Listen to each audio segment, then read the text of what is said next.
ጆር እንደው የአማራ ህዝብ ትግል እያካሄደ ነው። ያው ፋኖ በትግል ውስጥ እንዳለ ይታወቃልና አንዳንድ የኦሮሞ ፖለቲከኛ አሁን አዳዲስ የፖለቲካ እይታዎችንና እንቅስቃሴዎችን እያደረገ ነው ያለውና ከዛ አንፃር የአማራ ህዝብ ትግል ወይም ደግሞ ፋኖ የሚያደርገውን እንቅስቃሴ እንዴት ነው የምታየው?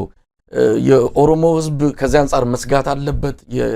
ይሄን ትግል ነገ ከነጎዲያ ብዙዎች እንደሚሉት በተለይ አብይ ጋር የተጣበቁ ሊቃን እንደሚሉት ይሄ ትግል የብሔር ብሔረሰቦችን መልሶ ጭቆና ውስጥ ለመክተት አሁንም የአንድ ብሔር የበላይነት ለማምጣት ነው በሚል በዚህ ስጋት ብቻ የሚያዩትም አሉ። ከዚህ አንፃር አንተ እንዴት ነው የምትመለከተው የአማራን ህዝብ ትግል? ኦክ ፋኖች እኮ ከማርስ አልወረዱም እንዴ? ከኛ ጋር ሲታገሉ የነበሩ ልጆች እኮ ናቸው። ግማሾቹ ኤርትራ የነበሩ ናቸው። ግማሾቹ በትግል ወቅት ኮርኔት አብረን ስናደርግ የነበሩ ልጆች ናቸው። ባህር ዳር ሄጄ አግኝቻቸው ነበር። ሪሜምበር አዳዲሶች እኮ አይደሉም።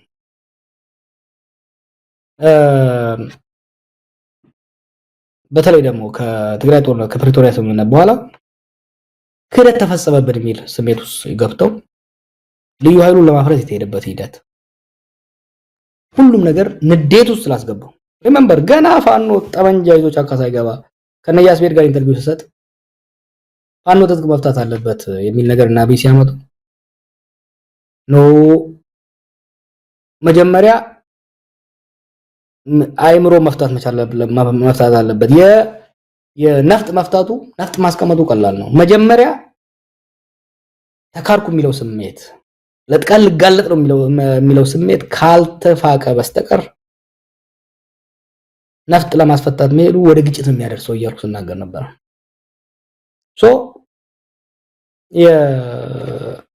በዚህ ተክጃለሁ የሚለው ተበድያለሁ፣ ለጥቃት ተጋልጫለሁ፣ ተጠቅሞብኝ ጣለኝ የሚለው ስሜት ያጋለው ነገር አለ። ሁለተኛ የአማራ ፖለቲካል ኮሚኒቲ በብሔር መታገል የጀመረው አዲስ ነው፣ ገና አዲስ ነው። እኛ ትግራይ ሶማሌዎች ለረጅም ጊዜ ስንታገልበት ስለነበረ በስሏል ብሔረተኝነቱ። ከዚህ አንፃር ተያይዘው የሚወጡ ሌላ ብሔረሰቦችን ሌላ ማህበረሰቦችን ሊያስከፉ የሚችሉ ብዙ ነገሮች ተብለዋል ባለፉት አመታቶች። በትግል ማቹር እያደረጉ ይመጣሉ። አሁን ላይ እንደዛ አይነት ነገር አሰማም። ያንም ስለነበረው ነው ምንድነው እዚህ ጋር ፋኖች የሚሉትን እንደርስ እያርኩ አይደለም። I believe in human improvement እና አንድ እሱ ነው። እነሱም እያሻሻሉ ፖሊሽ እያደረጉ ሪያሊስቲክ የሆነ አቋምና ጥያቄያቸውን እያቀረቡ መሄድ አለባቸው። ሌላው ማህበረሰብም ሊረዳ መሄድ አለበት። ዋናው ነገር ግን ምንድነው ኢትዮጵያ ውስጥ ወይሌ ላትወድ ትችላለህ፣ ፋኖ ላትወድ ትችላለህ፣ ግን they are fact of life። ለምሳሌ እኔ የሰላማዊ ትግል ወይም ደግሞ የህዝብ እምቢተኝነት የትግል ስልት አቀንቃኝ ነኝ።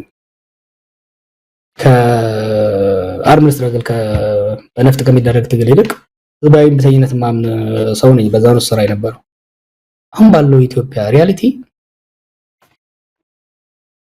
ወይሌን ኢግኖር አድርገህ ፋኖን ኢግኖር አድርገህ ቲዲኤፍን ኢግኖር አድርገህ ኢትዮጵያ ውስጥ ሰላም ልታስበው አትችልም። እነዚህ ኃይሎች ላይ በድርጊትም በቃልም በማህበረሰቦች መካከል ክፍፍል የሚያመጣ በማህበረሰቦች መካከል ስጋትና ፍራቻን የሚያመጣ ቃልም ሆነ ድርጊት እየተቆጠቡ በዲሲፕሊን የታነጸ ለነጻነት የሚታገል ገበሬውና ማህበረሰቡን ለጉዳትና ለጥቃት የማያጋለጥ ስልት እንዲከተሉ ጫና በማድረግ ነገር ግን ነፍጥ ያስነሳቸው ያገዛዝ በደል መሆኑን እውነታውን በማስገባት መሄድ ያለብን። ይሄ የከሌ በላይነት የከሌ ሁሌም የምንለው ነገር ነው መሳይ።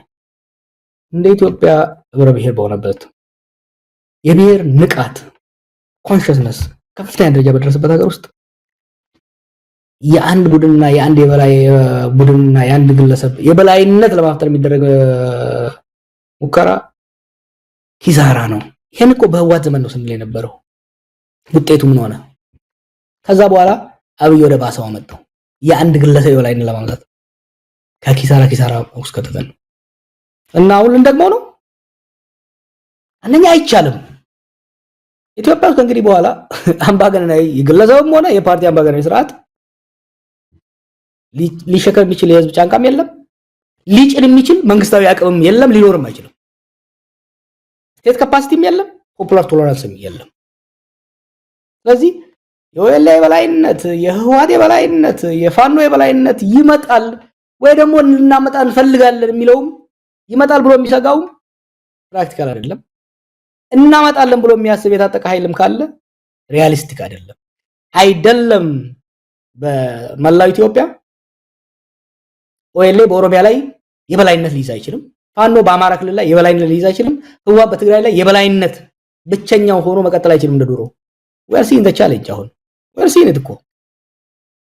ስለዚህ ህዝባችንም ስጋቱን ቆጠብ ያድርገው፣ የታጠቁ ወንድሞቻችንም ቀረርቷቸውን ቆጠብ ያድርጉ።